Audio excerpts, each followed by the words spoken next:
I never heard that argument.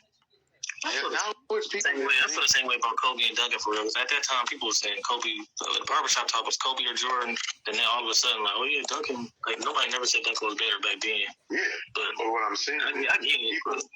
People are really forgetting how good Tim Duncan was, because it's like they are really disrespecting like his contributions, right?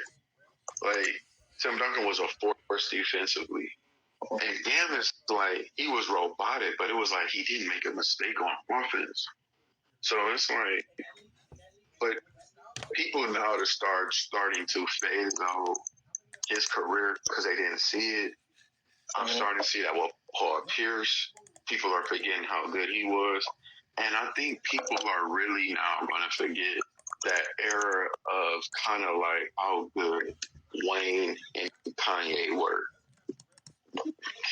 You know, it seemed like people did pop up, you know, Big Pop, Jay-Z, and now it's seeming like we're starting to skip to Drake, Kendrick. You know what I'm saying? Where we're forgetting, you know, and we remember them because we kind of seen these guys grow up through the internet. You've seen Drake and LeBron through the internet, whereas Kobe's best years were maybe pre-internet. Like, of course, he won a championship 2009, 2010, but Twitter doesn't really when he cut the fraud, that's when he started. Yeah. Like, can you imagine? Kobe cut the fraud. His game, it's like, look at 06, 07, 06, 07, 08. Kobe was probably his best year. You gotta think, 08, Kobe was the go-to guy for the Olympic team. But it's like now Twitter's not coming heavy till like 2009, 2011. Why? Because everybody was really on Twitter and Facebook. It was a moment when the decision happened. Now you got TikTok. For some niggas, they really only know Michael Jordan because it was talked about so much in '96. Then it's skipping a little bit over Kobe to where you're getting LeBron and all of them. Meaning, like, people are going to know Kobe because of Mamba mentality and shit like that now. And unfortunately, his tragic death. So basically, like, the top, like, Kobe, Kobe compared to Duncan, like, yeah, because you can, like, if somebody had Duncan over Kobe, I wouldn't be mad. I just think, like, people more, like, relate to, like Kobe, like, he do the reverse, you know what I'm saying, reverse layups, throwing it behind him. Like, Duncan ain't do all that. Duncan was more, like, basic, but he was more efficient and more, like... They know Kobe, but, like, they didn't see that 03 Kobe. Like, 03 Kobe was damn... That's my favorite Kobe. I know, like, 81 points and all that, but I think it was more, the rules had changed in, like, 05. They had... But if they put in the rule book, they opened up. If you look at 02, 03, that was before his surgery. Unfortunately, his surgery happened in Colorado where that case happened. So, just remember, like, how athletic he looked. Because that's when you said he first cut his hair. He was just looking so explosive, man. And I hate it because that was the year that him and Shaq wasn't on the same page. And 04, that was an 04. 03 was that year when he damn near beat the Spurs by himself. Remember that game? They lost in the second round. They beat the Timberwolves in the first round. In the second round, they played them. And they lost in 6. But that game against the Spurs, I think they was damn near down like 17 points. And Kobe brought them back in the 4th. Like, he was hitting some tough shots. I don't know.